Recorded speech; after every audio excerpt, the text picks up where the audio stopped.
Mari kita lihat contoh soal yang pertama. Jika 20 ml larutan NH4OH 0,001 molar, diketahui Kb-nya, direaksikan dengan 20 ml larutan NH4 plus 0,002 molar, maka pH larutan yang terbentuk adalah. Untuk soal-soal seperti ini, yang perlu kita perhatikan pertama kali adalah komponen yang diketahui. Di sini diketahui NH4OH dan NH4+, di mana mereka merupakan pasangan basa konjugasi, basa dan asam konjugasi. Ya, kalau langsung diketahui basa dan asam konjugasi, berarti kita bisa langsung ke rumus. Tapi kalau misalnya nanti diketahui basa lemah dan asam kuat, maka ini kita pakai reaksi. Pakai cara alternatif berarti ya. Kita buat reaksinya dulu dan kita ambil mol sisa.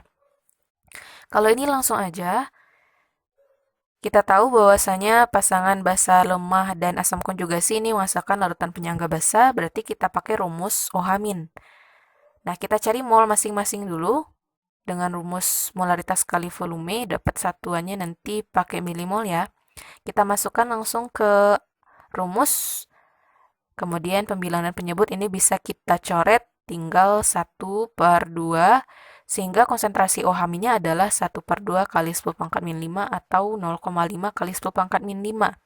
Sama juga dengan 5 kali 10 pangkat min 6, sehingga dapat POH dan pH-nya segini ya. pH-nya 8 tambah log 5. Ini masih soal yang sederhana. Kita coba lihat soal yang lain. Asam lemah dengan Ka 10 pangkat min 5 bereaksi dengan basa konjugasi 5 mol. Jumlah mol asam lemah tersebut yang dibutuhkan untuk membentuk larutan penyangga dengan pH sama dengan 6 adalah. Di sini juga kalau kita identifikasi ada asam lemah dan basa konjugasi, berarti kita bisa langsung ke rumus.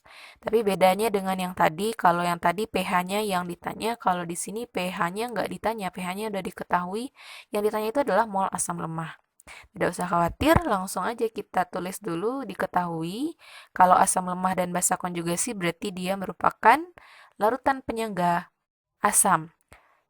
Berarti kita pakai rumus H+ nanti ya. Dari pH kita dapat H+, konsentrasi H+-nya 10 pangkat min 6. Kemudian kita masukin aja ke rumus. Mol basa konjugasinya kan udah diketahui. Yang ditanya adalah mol asam lemah. Ka-nya juga sudah diketahui, tinggal kita masukkan ke dalam rumus dan ini boleh dicoret ya, tinggal 10 pangkat min 1 di atas, maka mol asam lemahnya adalah 0,5 mol. Oke, soalnya bisa bervariasi ya. Soal yang ketiga ini lebih bervariasi lagi ini. Perbandingan antara konsentrasi NH4OH dengan NH4+. Diketahui Kb-nya 10 pangkat min 6 dan pH larutan penyangganya adalah 8. Nah, di sini juga diketahui basa lemah dan asam konjugasinya ya. Berarti langsung kita masukin ke rumus aja. Kita tulis dulu diketahui. Kalau basa lemah dan asam konjugasi, berarti larutan penyangganya basa. Nah, yang ditanya adalah konsentrasi NH4OH dan NH4 plus ini perbandingannya berapa, gitu ya. Kalau basa, kita ngitungnya nanti pakai OH- ya, jadi pH-nya kita ubah dulu jadi POH, dapatlah OH-nya 10 pangkat min 6. Ini kita masukkan ke rumus larutan penyangga yang OH-, berarti kalau kita masukkan yang diketahui, dapatlah segini.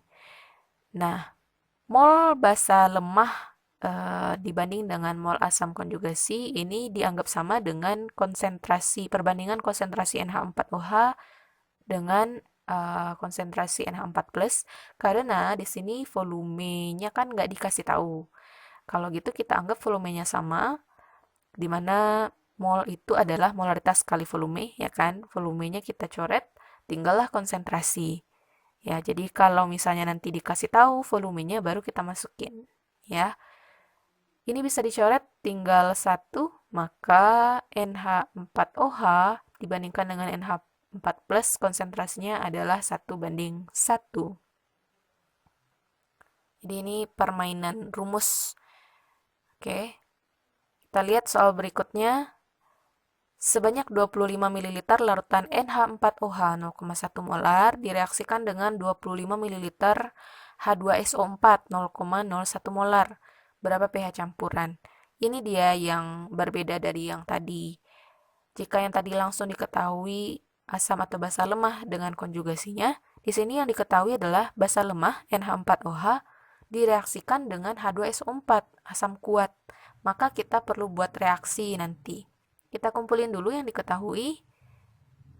Nah, kita buat juga dulu reaksinya ya.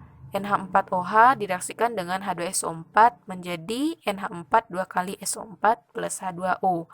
Hati-hati NH4-nya ada 2 di sebelah kanan, sementara di kiri baru 1. Jadi reaksi harus disetarakan. Di depan NH4OH kita beri koefisien 2, sehingga OH-nya jadi nambah nih.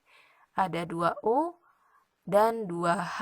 Tambah 2H dalam H2SO4 berarti ada 4 ya. Maka di sebelah kanan juga harusnya 4. Jadi kita beri koefisien 2 di depan H2O. Kita buat mol mula-mula reaksi dan sisa. Kita cari dulu mol masing-masing. Dapat segini. Kita masukkan ke mol mula-mula dulu. NH4OH-nya 2,5 milimol dan H2SO4-nya 0,25 milimol. Kemudian untuk menentukan mol di bagian yang bereaksi, kita lihat mol mula-mula, lalu kita bagi dengan koefisien masing-masing. Kalau 2,5 dibagi 2 dengan 0,25 dibagi 1, yang kecil mana?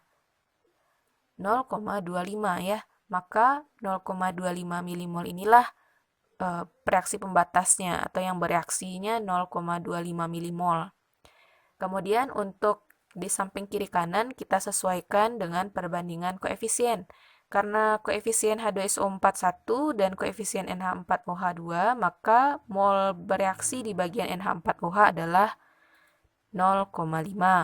Kemudian di NH4 2 kali SO4 karena koefisiennya sama dengan H2SO4, berarti molnya juga sama. Di H2O berarti molnya sama dengan NH4OH. Berarti NH4OH mula-mula 2,5 bereaksi 0,5, sisanya 2 milimol. Kemudian H2SO4 habis, NH4 2 kali SO4 0,25 milimol terbentuk. Di sini kita dapat sisa basa lemah dan asam konjugasi atau garamnya. Maka kita cari konsentrasi OH- karena dia basa ya. Kita masukkan aja angka-angkanya sehingga dapatlah pH-nya 9 plus log 8.